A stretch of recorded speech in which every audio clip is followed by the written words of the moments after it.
December 8th, 1941. The United States officially joins World War II after the Japanese attack on Pearl Harbor. Many Americans consider this date as their start of World War II. But for a handful of Americans across the Pacific Ocean, World War II had already begun. The Japanese had been preparing for this moment, breeding schoolboys from childhood with military toys, carefully selected propaganda, a militaristic school system, and a hatred for the Chinese people. They aimed to conquer China in 3 months. Shanghai fell on November of 1937, and Nanjing followed suit on the 13th. The Japanese carried out innumerable atrocities over the following 6 weeks, resulting in the Nanjing Massacre. The Japanese razed buildings to the ground, raped and mutilated the bodies of women, held beheading contests, buried people alive, and committed cannibalism. Despite this, there was a faint glimmer of hope. A band of foreigners decided to establish the International Committee for the Nanjing Safety Zone, aiming at providing relief and refuge for Chinese non-combatants. This zone consisted of Nanjing University, Jinlin Women's Arts and Science College, the American Embassy, and various Chinese government buildings. This documentary will focus on 3 Americans: the lone surgeon, the living goddess, and the missionary videographer. Robert Wilson was the only surgeon who stayed behind to aid Nanjing. Sending his family away and operating in Drum Tower Hospital at Nanjing University, he operated day and night. He was horrified by the conditions of some of his patients: women with bellies ripped open, charred men, and the heads teetering off of necks from unsuccessful decapitations. This was dangerous work. Once, he was performing eye surgery on a patient when a shell exploded 5 yards away, nearly taking his life. Meanwhile, a Christian missionary named Minnie Vautrin was in charge of women refugees at Jinling College.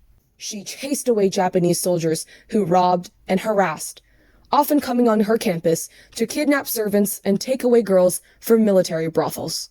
Her schedule consisted of securing food for refugees, directing Chinese men to other camps, and running to areas where Japanese soldiers were sighted. Despite the pressure and trauma, she comforted refugees, giving them her share of food when meals ran scarce. She scolded those who wore Japanese armbands for safety, telling them to have faith in China.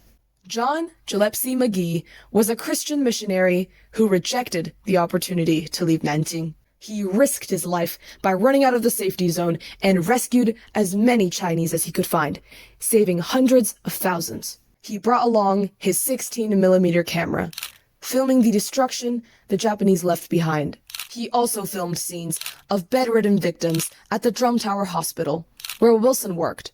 Later, George Fitch, a secretary of YMCA in the Safety Zone Committee, smuggled McGee's film out of China, sewn within the lining of his coat.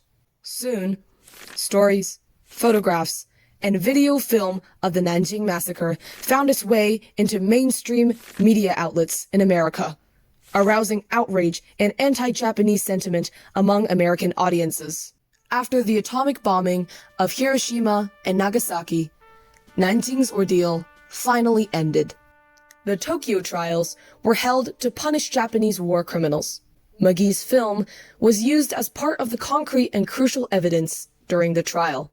After returning to the United States, Robert Wilson's health never recovered from the violent seizures and nightmares he received from overwork. Minnie Vautrin was so mentally unstable she had to be accompanied back to the United States. There, she tried to commit suicide multiple times, before finally succeeding in 1941, when she turned on the gas stove in her apartment in Indianapolis. John McGee's son was certain that the stress John McGee endured in Nanjing led to his early death.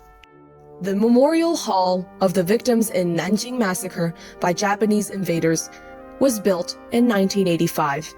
The museum honors the Americans and Europeans in the Nanjing Safety Zone, allowing visitors to pay their respects and appreciate their legacies. You may now be asking, what compelled these foreigners to stay and protect the people of Nanjing? Many zone members were religious, and this quote from the HBO adaptation film, Nanjing, sums it up the best.